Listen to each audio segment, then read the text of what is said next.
কর্মবিরতি প্রত্যাহার করে আগামীকাল থেকে সারা দেশের হাসপাতালগুলোতে পুরোদমে চিকিৎসা সেবা চালুর ঘোষণা দিয়েছেন আন্দোলনকারী চিকিৎসকরা।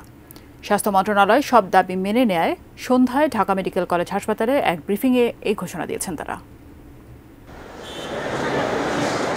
গেল শনিবার রাতে চিকিৎসায় অবহেলায় এক শিক্ষার্থীর মৃত্যুর অভিযোগ এনে ঢাকা মেডিকেল কলেজ হাসপাতালের জরুরি বিভাগে হামলা এবং চিকিৎসককে মারধরের ঘটনা ঘটে। সে ঘটনার প্রতিবাদে মঙ্গলবার সকালেও কর্মবিরতি পালন করেন ঢাকা মেডিকেল কলেজ হাসপাতাল সহ দেশের বিভিন্ন হাসপাতালের চিকিৎসকরা।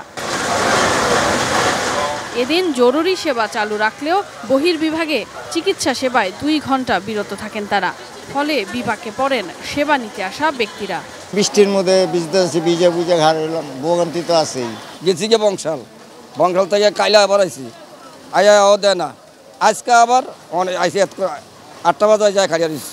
শিয়া বাটার ও ভিটামিন ই সমৃদ্ধ lily glam beauty soap. Lily, always beautiful. স্বাস্থ্য সুরক্ষা আইনের সংস্কার ও স্বাস্থ্য পুলিশ গঠনের দাবি নিয়ে স্বাস্থ্য উপদেষ্টা ইতিবাচক সাড়া দিয়েছেন। এমন তথ্য জানিয়ে মঙ্গলবার সন্ধ্যায় ঢাকা মেডিকেল কলেজ হাসপাতালে এক আনুষ্ঠানিক সংবাদ সম্মেলন করেন আন্দোলনকারী চিকিৎসকরা। সর্বস্তরের চিকিৎসক এ সময় সন্তোষ প্রকাশ করে আন্দোলন থেকে সরে এসে বুধবার থেকে পুরোদমে কাজে ফেরার ঘোষণা দেন তারা।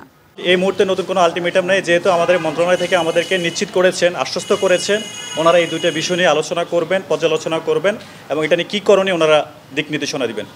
আমরা তো কাজে ফিরে আছি, আমরা আজকে সকাল থেকে কাজে আছি, আগামীকাল থেকে পুরোদমে প্রত্যেকটা ডিপার্টমেন্টে কাজ চলমান থাকবে ইনশাল্লাহ। Sadia Nancy, ATN news, Dhaka.